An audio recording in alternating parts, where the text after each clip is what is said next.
तो बोन के कंपोजिशन की बात करें तो इसमें हम लोग सबसे पहले देखें कि इनऑर्गेनिक कंपोनेंट होती है और क्या होती है ऑर्गेनिक कंपोनेंट। ठीक है, तो इनऑर्गेनिक कंपोनेंट में हमारे क्या होते हैं, तो बोन के साल्ट होते हैं। ठीक है, जिसमें हमारा क्या होता है कैल्शियम हाइड्रोक्सी एपेटाइट। ठीक है, तो इसका कंपोजिशन कितना रहता है, तो ये मेनली इनऑर्गेनिक कंपोनेंट जो है 65% होता है, ये 30 to 35% होते हैं। ठीक है, तो इसमें क्या क्या होता है, तो कैल्शियम फॉस्फेट होते हैं, कैल्शियम कार्बोनेट होते हैं। ठीक है, और अदर होते हैं। तो फॉस्फेट की कंपोजिशन सबसे ज़्यादा होती है 85% के आसपास, कैल्शियम कार्बोनेट जो है वो 10% के आसपास और अदर जो है वो 5% होता है। ठीक है, तो इनऑर्गेनिक में क्या क्या होता है, कैल्शियम फॉस्फेट, कैल्शियम कार्बोनेट और कुछ अदर सॉल्ट होते हैं बोन के। ठीक है, ऑर्गेनिक कंपोनेंट की बात करें तो ऑर्गेनिक कंपोनेंट में सबसे पहले ज़्यादा क्या होता है, तो फाइबर्स होते हैं। ठीक है, फाइबर्स होते हैं, तो फाइबर्स की कंपोजिशन कितनी होती है, तो 95% के आसपास कंपोजिशन होती है।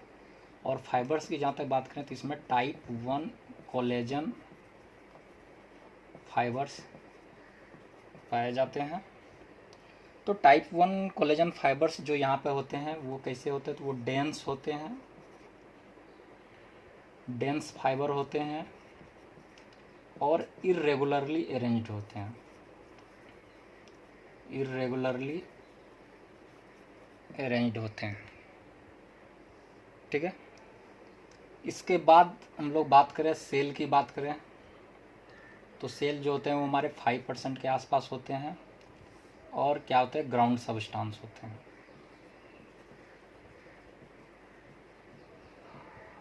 तो ग्राउंड सबस्टांस की बात करें तो इसमें हमारे क्या होते हैं कॉन्ड्रोइटिन सल्फेट होते हैं, कॉन्ड्रोइटिन सल्फेट, और क्या होते हैं तो डर्मेटान सल्फेट, डर्मेटान सल्फेट। ठीक है, और सेल की बात करें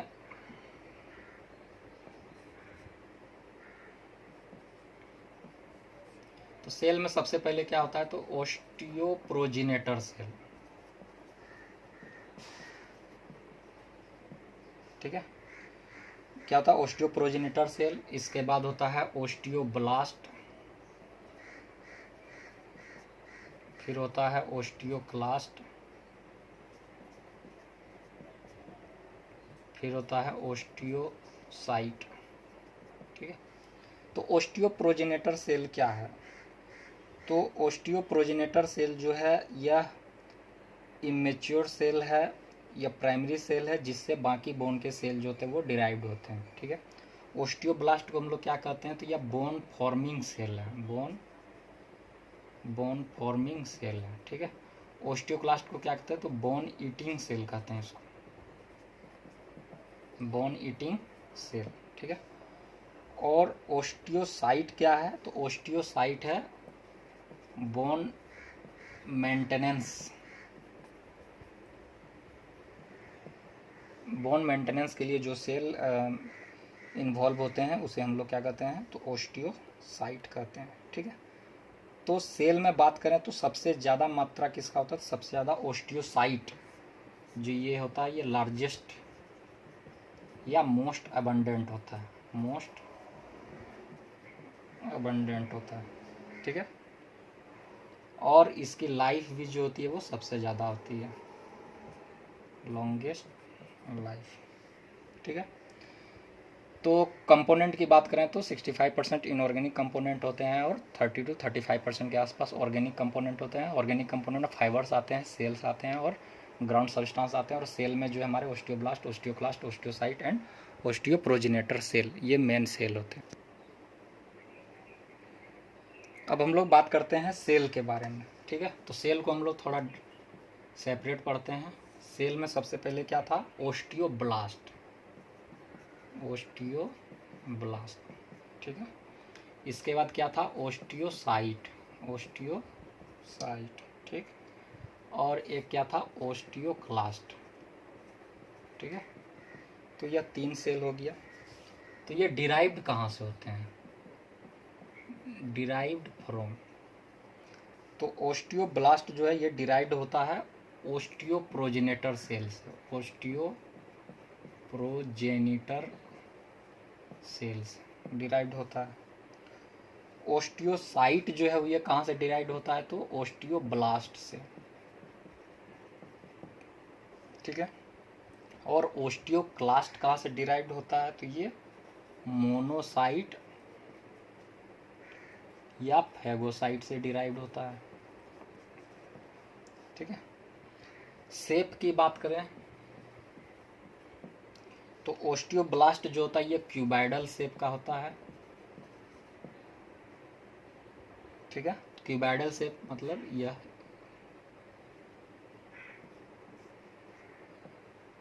क्यूबाइडल शेप का होता है।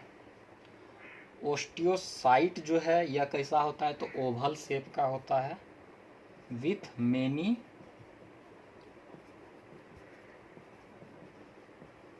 Cytoplasmic projection.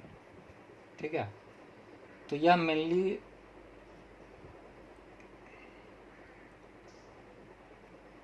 Yes oval shaped cell है और इसमें साइटोप्लाज्मिक प्रोजेक्शंस होते हैं। ठीक है, और ओस्टियोक्लास्ट की शेप क्या होती है, तो ये लार्ज होती है और इर्रेगुलर शेप की होती है। ठीक है, और ये मल्टी न्यूक्लिएटेड होती हैं। इसकी शेप की बात करें तो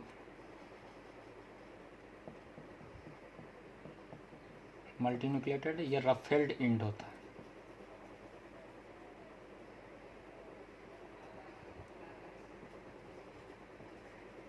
रफेल्ड एंड। ठीक है, तो सेल में ओस्टियोब्लास्ट, ओस्टियोसाइट और ओस्टियोक्लास्ट। ठीक है, तो ओस्टियोप्रोजेनेटर सेल से होता है, या ओस्टियोब्लास्ट से होता है, या मोनोसाइट फैगोसाइट से होता है। ये क्यूबाइडल शेप होता है, ये ओवल शेप होता है, और ये लार्ज इरेगुलर या मल्टीन्यूक्लिएटेड सेल होता है। और इसमें रफेल्ड बॉर्डर होता है जो बोन को ईट करने के लिए हेल्पफुल होता है। ठीक है,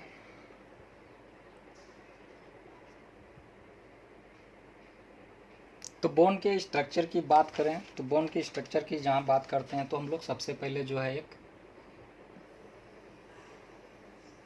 यह क्या है, तो यह पेरिओस्टियम है,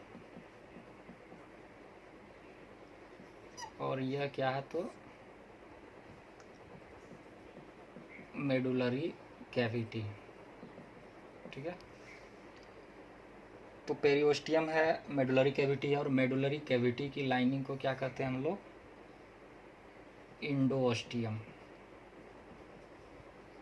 ठीक है, अब इसमें क्या हम लोग देखते हैं, तो बेसिक यूनिट की बात करें तो बेसिक स्ट्रक्चरल यूनिट की बात करें तो बेसिक स्ट्रक्चर जो होते हैं वो ओस्टियोन होते हैं। ठीक है, तो ओस्टियोन क्या है, तो ओस्टियोन जो है यह unit of compact bone, compact bone की यूनिट है जो हैवर्सियन सिस्टम बनाती है, हैवर्सियन सिस्टम बनाती है। ठीक है, तो सबसे पहले हम लोग ओस्टियोन के स्ट्रक्चर की बात करेंगे। तो ओस्टियोन के स्ट्रक्चर की बात करें तो यह बेसिकली जो है ओवल शेपेड होता है। ये लेकुनर स्पेस होता है जिसे हम लोग हाउसी लेक्यूना कहते हैं, और यस प्रोजेक्शन को हम लोग क्या कहते हैं, तो हम लोग कहते हैं कैनेलिकुली।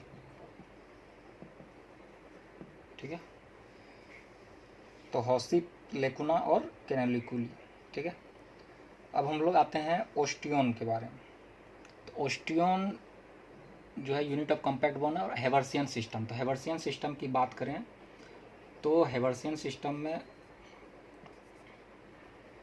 यह ओस्टियोन है, इसमें ये प्रोजेक्शंस है, कैनेलिकुली है।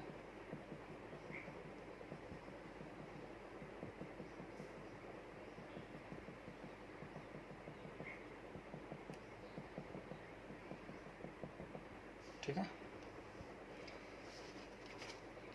तो यह ओस्टियन है, ओस्टियन के अंदर कैनोलिकुली है, ठीक है। इसके अंदर एक कैनाल होता है जिसे हम लोग कहते हैं हेवर्सियन कैनाल, ठीक है, हेवर्सियन कैनाल। दो हेवर्सियन कैनाल को जोड़ने वाले को हम लोग क्या कहते हैं,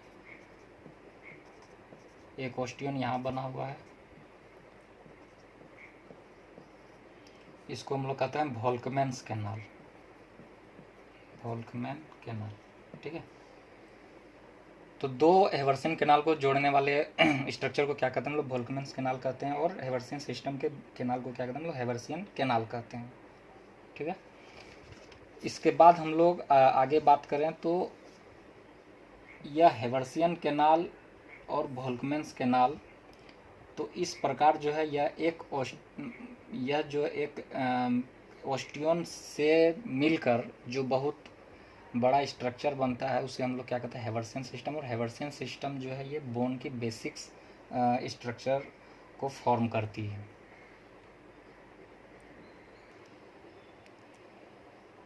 इसके बाद हम लोग आते हैं बोन के स्ट्रक्चर की,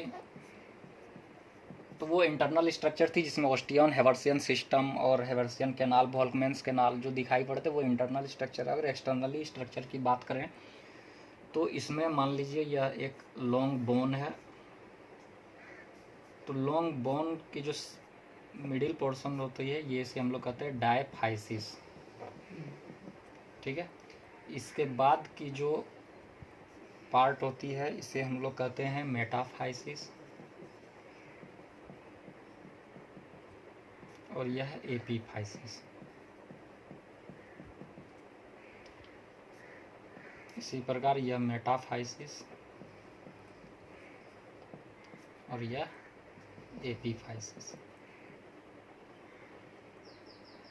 एपीफाइसिस, ठीक है। तो बोन स्ट्रक्चर की एक्सटर्नली बात करें तो इसमें एक डायफाइसिस होते हैं, दोनों एंड पे मेटाफाइसिस होते हैं और एपीफाइसिस होते हैं। और बोन की जो ग्रोथ होती है वो एपीफाइसिस पे होती है, क्योंकि यहाँ पे एपीफाइसियल प्लेट बनते हैं जिसे हम लोग क्या कहते हैं, ग्रोथ प्लेट, ठीक है।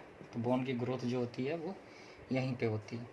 इसके बाद हम लोग बात करते हैं कुछ विटामिन्स और हार्मोन्स की जो बोन के फॉर्मेशन और बोन के स्ट्रक्चर को मेंटेन करने में काफ़ी इम्पोर्टेंट रोल प्ले करते हैं। तो अगर हम लोग विटामिन की बात करें, विटामिन्स इन बोन्स, तो इसमें सबसे पहले मेन विटामिन है विटामिन डी, जैसा कि हम लोग जानते हैं। और विटामिन डी का मेन काम क्या है, तो यह एब्जॉर्प्शन करता है, किसका, एब्जॉर्प्शन ऑफ कैल्शियम। तो कहाँ से, तो स्मॉल इंटेस्टाइन से, ठीक है, स्मॉल इंटेस्टाइन्स, ठीक है। तो विटामिन डी का काम क्या है, तो यह कैल्शियम का एब्जॉर्प्शन कराता है, कहाँ से, स्मॉल इंटेस्टाइन से। और विटामिन सी की जहाँ तक बात करते हैं तो यह जो है कोलेजन सिंथेसिस में यूज होता है, कोलेजन सिंथेसिस में। और विटामिन ए की बात करें तो यह ओसिफिकेशन में हेल्प करता है। ओसिफिकेशन क्या है, तो यह बोन फॉर्मेशन की प्रोसेस होती है जिसे हम लोग ओसिफिकेशन कहते हैं। और ओसिफिकेशन जो होते हैं वो दो तरह के होते हैं। तो ओसिफिकेशन में हम लोग प्राइमरी होती है और सेकेंडरी होती है, और इसमें हम लोग ओसिफिकेशन सेंटर का फॉर्मेशन होता है, ठीक है। तो बोन में जो है सबसे पहले प्राइमरी ओसिफिकेशन सेंटर बनते हैं, और वहीं से जो है वो बोन ओसिफाई होते हैं, यानी कैल्शियम और जो इनऑर्गेनिक जो सॉल्ट हैं और जो ऑर्गेनिक कंपोनेंट हैं वो सब वहाँ पे एक्यूमुलेट होते हैं। और इसके बाद जो है कुछ दिन के बाद वो सेकेंडरी ओसिफिकेशन होता है, और इस प्रोसेस के बाद जो है वो बोन वो मैच्योर या एडल्ट बोन बन जाता है, ठीक है। अब हार्मोन्स की बात करें तो हार्मोन्स में सबसे पहले पीटीएच, जिसे हम लोग क्या कहते हैं, पाराथायराइड हार्मोन, यह कहाँ से रिलीज होता है, तो यह पाराथायराइड ग्लैंड से रिलीज होता है, ठीक है।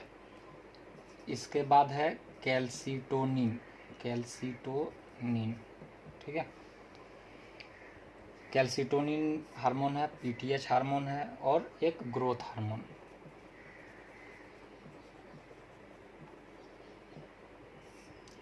कैल्सिटोनिन जो है ये पैराफोलिकुलर सी सेल से निकलता है और ग्रोथ हार्मोन जो हम लोग जान ही रहे हैं पिट्यूटरी से रिलीज होता है। तो फ्रेंड्स ये थी कुछ बोन की बेसिक स्ट्रक्चर, कंपोजिशन, फंक्शन और कुछ हार्मोन्स, विटामिन्स जो बोन के फॉर्मेशन और डेवलपमेंट के लिए इम्पोर्टेंट है। तो फ्रेंड आपको ये वीडियो कैसी लगी नीचे कमेंट सेक्शन में बताएं। साथ ही मेरे चैनल को सब्सक्राइब करें, अपने दोस्तों के साथ शेयर करें और बताएं कि आपको और कैसी वीडियो चाहिए या आपके लिए कौन कौन सी ऐसी टॉपिक्स है जो इम्पोर्टेंट है और आपको उसकी बेसिक नहीं पता है, वो कमेंट सेक्शन में बताएं ताकि नेक्स्ट वीडियो जो हो वो उस टॉपिक से रिलेटेड हो और वो आपके लिए हेल्पफुल हो। और व्यूअर से रिक्वेस्ट है कि मेरे इस चैनल को सब्सक्राइब करें, साथ ही बेल आइकन को दबाएं ताकि कोई भी नई वीडियो जब भी अपलोड हो वो उसकी नोटिफिकेशन आपको सबसे पहले मिले। और मेरे इस चैनल को शेयर करें, सब्सक्राइब करें और लाइक कमेंट जरूर करें। Thank you.